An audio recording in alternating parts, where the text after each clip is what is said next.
მეგობრებო, იმედია ყველას გვახსოვს ლევან ზურაბაშვილი, რომელიც 2021 წლის ნოემბერში შევიდა ერთ-ერთ მიკროსაფინანსო ორგანიზაციაში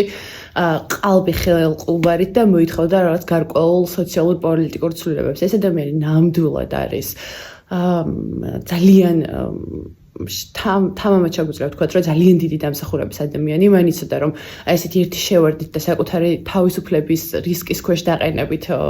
მყისიერ ცვლილებებს ვერ გამოიწევდა, მაგრამ მან მაინც გადადგა ეს ნაბიჯი იმ სოციალური პრობლემების მოსაგვარებლად, რომელიც ყველა ჩვენგვარს გვაწუხებს. შესაბამისად, ვფიქრობ, რომ ეს ადამიანი ნამდვილად იმსახურებს ჩვენი მხრიდან მხარდაჭერას. მუხლი, რომელიც მას აქვს მიმდგარი, ეს არის სისხლის სამართლის კოდექსის 154 მუხლი, რომელიც გულისხმობს ძილად ხელში ჩაგდებას გარკვეული მოთხოვნის შესასრულებლად. მისი გათავისუფლების მომხრეები რასაკვირველია დავთ, შეგვიძლია ვიდაოთ, მე არ მიდავი არაფერი, მაგრამ დავა შეიძლება იმაზე, რომ რეალურად ეს იყო, აქ შეიძლება მუხლის გადაკვალიფიცირება და ამ ადამიანის გათავისუფლება თუ არა რაღაც უფრო მსუბუქი სასჯელის შეფარდება იმის საფუძველზე, რომ სისხლის სამართლის კოდექსის მე-7 მუხლის მეორე ნაწილში არის ესეთი მითითება, რომ ქმედება შესაძლოა არ დაკვალიფიცირდეს როგორც დანაშაული, კვალიფიკაცია შესაძლოა არ მოხდეს ამ მუხლის, თუ ფორმალურად წააგავს დანაშაულს, მაგრამ ამ ზიანს ვერ გამოიწვევდა და არც გამოუწვევია. თუმცა აქ არის მეორე ფაქტორი. რეალურად გვახსოვს, რომ მანამდე ცოტა ხნით ადრე ბადრი რომ შევიდა, გვარი არ მახსოვს, სამწუხაროდ დამავიწყდა და 3 მილიონი თუ 4 მილიონი რომ გაიტანა, ხო გვახსოვს ეს ყველაფერი კარგად. ანუ არ უნდა მოხდეს სახელმწიფოს პოზიცია, რომ ეს ადამიანი არ გაათავისუფლა, ძირითადად არის დაყრდნობილი იმაზე, რომ ეს არის ძალიან საშიში მუხლი, თავისუფლების უკანონო აღკვეთა და ზოგადად ტერორიზმი, არ ვიცით, ხვალვის და ესიზბრება და ნამდვილი ხელყუმბარით ვირშევა და აი ესე პირდაპირ გავათავისუფლოთ ადამიანები ხანდახან ძალიან რთულია ხოლმე, თუმცა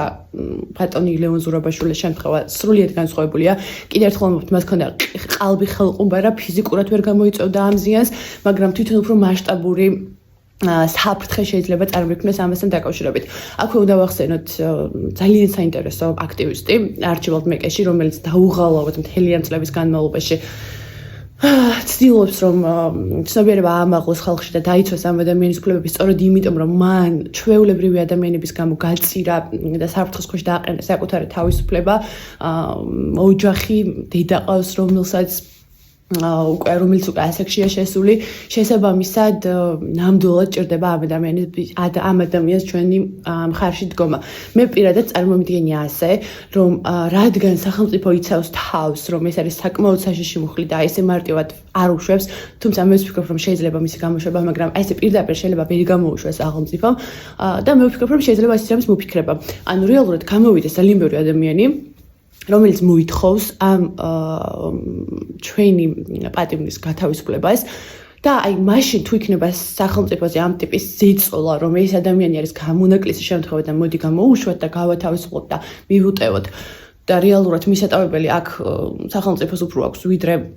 თვითონ ამ ადამიანს, მაშინ შესაძლოა მის გამოშვებაზე რაიმე იმედი ჩაგვესახოს, თორემ ასე პირდაპირ კიდევ ერთხელ ვამბობ, სხვა ადამიანებისთვის რომ არ შეიქმნას პრეცედენტი და წახალისება, ასე ვთქვათ, ამ უმძიმესი მუხლისთვის, რომელიც რეალურად ამ შემთხვევაში შესაძლოა ზუსტად არ უდგება, მაგრამ შესაძლოა სხვა ადამიანების წახალისება გამოიწვიოს. მოკლედ, თუ იქნება რაიმე მოძრაობა და ვფიქრობ, რომ ამას ძალიან კარგად ჩაუდგება